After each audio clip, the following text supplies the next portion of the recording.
मैं आप सबका बहुत बहुत धन्यवाद करता हूँ। जिस मंच पे गोस्वामी तुलसीदास ने जो जिस जगह की जिस मंचन की शुरुआत की हो और जिस मंच पे वर्षों से उसके बाद रामलीला भगवान राम की लीला और उनकी कथा का अमृत बरस रहा हो जिस जगह पे, वहाँ पे आना ही अपने आप में सभी पापों से मुक्ति पाने का एक बहुत ही आसान सा तरीका है। मैं मानता हूँ कि आज अष्टमी के दिन, माँ दुर्गा की अष्टमी के दिन यहाँ आकर के मैं धन्य हो गया और इससे कम कोई शब्द नहीं है। जहाँ तक मुझे जो आदेश दिया गया नगर विकास मंत्री के रूप में, मैं सेवक हूँ, नगर का सेवक हूँ एक तरह से, और मैं तो अपने सफाई कर्मियों के बीच जब जाता हूँ तो कहता हूँ कि मैं सबसे बड़ा सफाई कर्मचारी हूँ।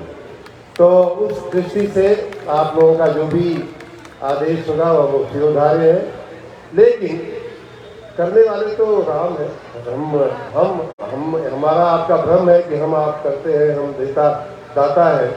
सच बात तो ये है कि जो कहा गया है तुल्यम वस्तु गोविंदम तुभ्यमेव समर्पयेत्। अगर मुझसे कुछ उनकी दी हुई चीज से, उन्हीं की दी हुई शक्ति से अगर उनके चरणों में कुछ अर्पण हो सकता है तो मैं अपने को दोहरा भाग्यशाली मानूंगा। इस जगह की कोई भी हमसे सेवा हो सकेगी तो इस मंच पे जैसा कि कहा गया हमारे सनातन धर्म की, मैंने बहुत कुछ जितना भी हो सका है, बहुत कुछ जो सुना है उसमें गोस्वामी तुलसीदास जी का और हमारे रामचरितमानस का और उसमें लिखी हुई भगवान की जो लीला है उसका बहुत ही योगदान है। हमारे कर्ण जो है तब तक संतुष्ट नहीं होते। मैं अपने दिल की बात बता रहा हूँ। इसमें कल भी मैं एक रामलीला के मंचन के कार्यक्रम में गया था। अब बड़ी सुंदर, बड़ी दिव्य, वो भी वर्षों से पुरानी हो रही पंतनगर सांस्कृतिक समिति द्वारा आयोजित एक रामलीला बड़ी दिव्य थी, लेकिन उसमें वो पहाड़ी अपने कोई कवि हैं, उन्होंने रामायण का भाषांतर करके उन्होंने लिखा है। मैंने अपने मित्रों से कहा कि भाई देखो, जब तक रामचरितमानस की चौपाइयाँ कान में नहीं पड़ती हैं तब तक संतोष नहीं हो रहा है मुझे।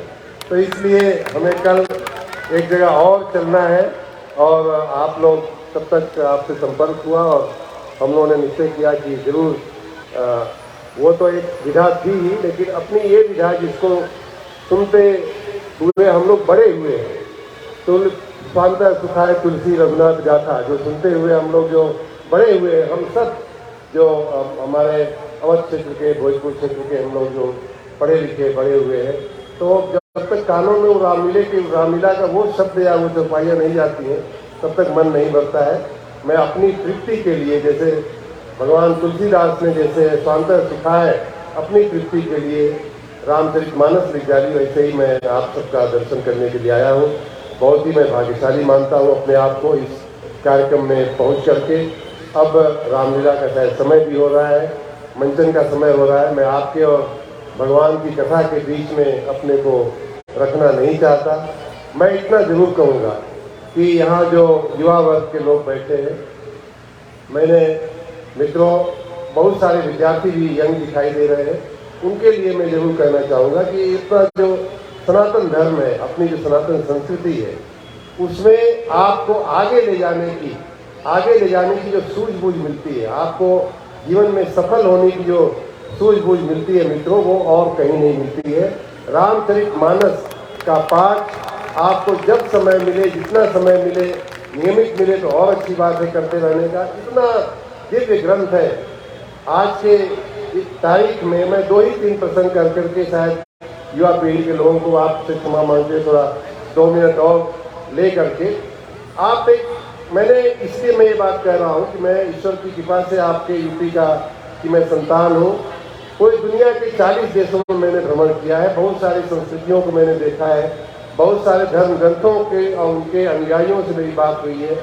दुनिया के बड़े से बड़े शासक, बड़े से बड़े उद्योगपति से मिलने का माननीय प्रधानमंत्री जी के पीछे सौभाग्य मिला है।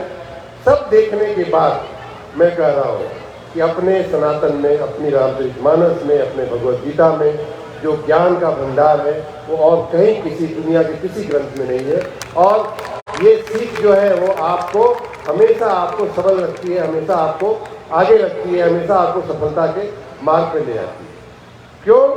क्योंकि इसमें जीवन के जो गूढ़ मंत्र होते हैं वो सिखाए गए हैं। विनम्रता क्या होती है, अपने माँ बाप के प्रति आदर करना क्या होता है, अपने गुरु के प्रति आदर करना क्या होता है। हनुमान जो थे वो महाबली थे, फिर भी जब लंका जाते हैं तो जामवंत से पूछते हैं उचित सिखावन दीजो मोहि, मुझे बताइए मुझे क्या करना चाहिए जाकर।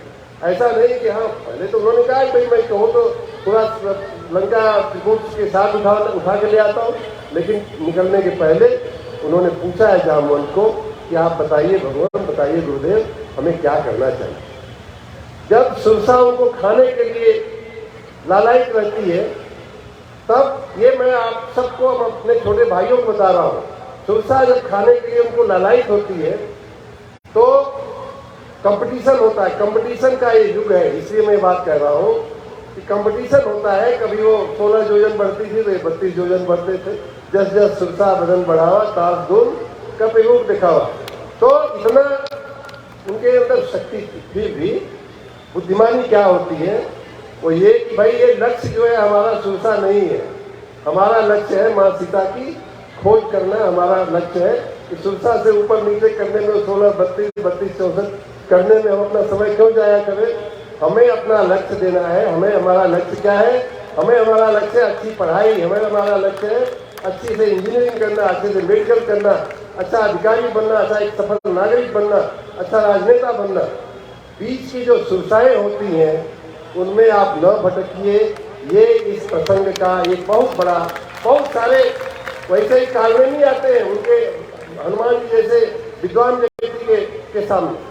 तो ये प्रसंग जो है हमारे आपके जीवन में बहुत कुछ शिक्षा देने वाले, बहुत लंबी वार्ता सुंदरकांड अगर आप पढ़ेंगे एक एक पद पे हनुमान जी, इसीलिए उसको सुंदरकांड कहा गया है। शायद मनुष्यों ने, माननीय गोस्वामी तुलसीदास जी ने इसका नाम सुंदरकांड रखा है।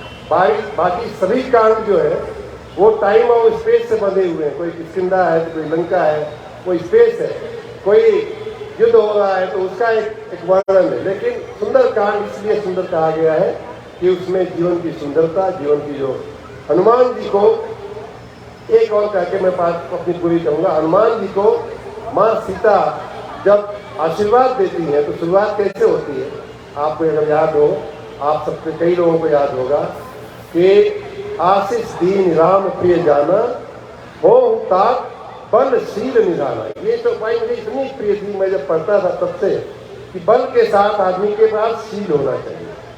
और मैं IAS अधिकारी बना, हम लोग जब पहले ट्रेनिंग में गए तो हमारी जो ट्रेनिंग इंस्टीट्यूट है मसूरी में, अकेडमी है, वहाँ भी ये वही उसका वाक्य, घोष वाक्य जो है वो यही है, शीलम परम धीमहि। शील जो है बहुत बड़ा गुण है। तो बल के साथ शील, क्रोध के साथ संयम, बल के साथ अनुग्रह, विनम्रता, ये सारी चीजें जो रामचरितमानस सिखाता है, उसी के कारण भगवान ने उन आदर्शों की जो स्थापना किया है। इसीलिए मर्यादा पुरुषोत्तम कहते हैं। हम सब उनके चरणों में शीश नवाएं। मैं अपने को बहुत बहुत भाग्यशाली एक बार पुनः मानता हूँ और पुनः आप सबको बहुत बहुत धन्यवाद देते हुए अपनी वाणी को विराम देता हूँ। अब आपके और रामकथा के बीच में पढ़ना अनुचित होगा। आप सबका बहुत बहुत धन्यवाद। बहुत बहुत